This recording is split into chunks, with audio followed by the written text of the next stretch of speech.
Hello friends. Media mature के YouTube channel the zero में एक बार फिर आप सभी का हार्दिक स्वागत है। आप देख रहे हैं अपना लोकप्रिय कार्यक्रम अगेंस्ट PACLL।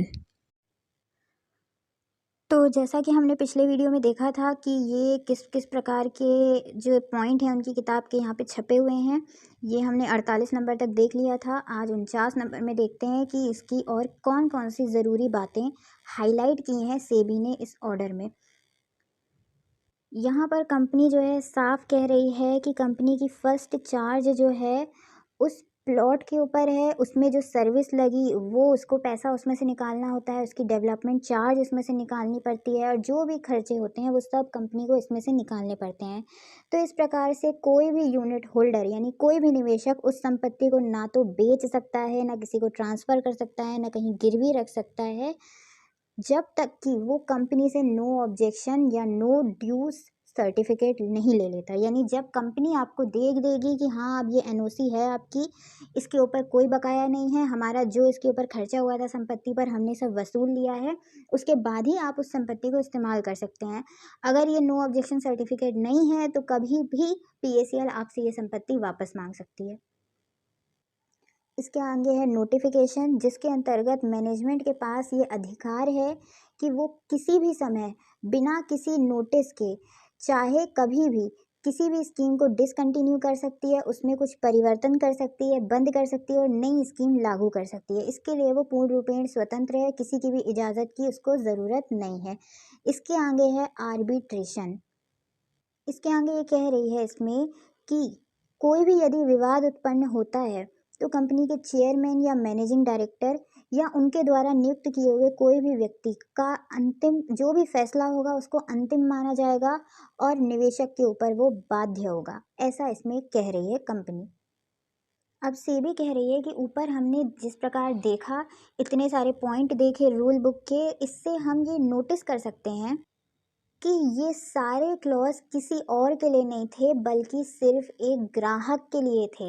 ये जो कह रहे हैं कि ये किताब हम किसी ग्राहक के लिए नहीं छापते हैं, हमने तो सिर्फ एजेंटों और फील्ड एसोसिएट के लिए दी है, तो यहाँ कहीं एजेंट शब्द या फील्ड एसोसिएट शब्द का इस्तेमाल ही नहीं हुआ था। ऊपर जितने भी पॉइंट थे वहाँ यूनिट होल्डर शब्द इस्तेमाल हुआ था और इसका मुख्य उद्देश्य था कि यहाँ पर ज़्यादा से ज़्यादा निवेश हो, यानी एक ग्राहक इस किताब को पढ़े और इस कंपनी में निवेश करे। इस हिसाब से सेबी स्पष्ट रूप से कह रही है, जो ऊपर जिसकी हमने बात की है एक शो कॉज नोटिस में, वो रूल बुक और कुछ नहीं है, सिर्फ एक प्रमोशनल मटेरियल है, यानी विज्ञापन है, प्रचार प्रसार करने का एक माध्यम है वो किताब। चाहे ये खुद ग्राहक पढ़े इस किताब को तो भी ये वही विज्ञापन कहलाएगा, चाहे एक एजेंट चला जाए उसके पास और ग्राहक को पढ़ के ये किताब सुनाए तो भी ये एक प्रकार से विज्ञापन ही कहलाता है। इसको परिभाषा बदल नहीं जाएगी एजेंट और फील्ड एसोसिएट शब्द बीच में लेके आने से। और जैसा कि PACL ने कहा कि किस किताब में तो हमने सिर्फ अपनी गाइडलाइन लिखी है कि हम किस प्रकार से काम करेंगे, तो ये बिल्कुल गलत है, ये इनकरेक्ट है। इसमें आपने सरासर ये लिखा हुआ है कि हम निवेशक को ये फैसिलिटी देते हैं, तो इसलिए आप आइए और यहाँ पर आप काम करिए। ये जो इसको बदलने का प्रयास कर रहे हैं अपने शब्दों को, अपने शब्दों के अर्थों को, ये सब किसी काम नहीं आएगा। ये सब पकड़ लिया सेबी ने। इसके अलावा और भी बहुत सारे दस्तावेज जो भी PACL ने सेबी को सौंपे थे या सेबी ने जब्त किए थे, वो सारे दस्तावेजों की भी कुछ एक नज़र डाल दे रही है। जैसा कि इसमें स्पष्ट लिखा हुआ है कि यदि किसी भी ग्राहक को PACL के साथ डील करना है या यहाँ पर खाता खोलना है, पैसे जमा करने हैं, तो हर एक एप्लीकेंट को यहाँ पर कुछ दस्तावेज भरने पड़ते हैं, जैसे कि एप्लीकेशन फॉर्म, एग्रीमेंट, फिर रजिस्ट्रेशन लेटर शब्द आता है, allotment letter, special power of attorney, जिसके अंतर्गत आप PACL को नियुक्त करते हैं, आप उसको अपनी कंसेंट देते हैं, सहमति देते हैं प्लॉट पर कुछ भी विकास करने की।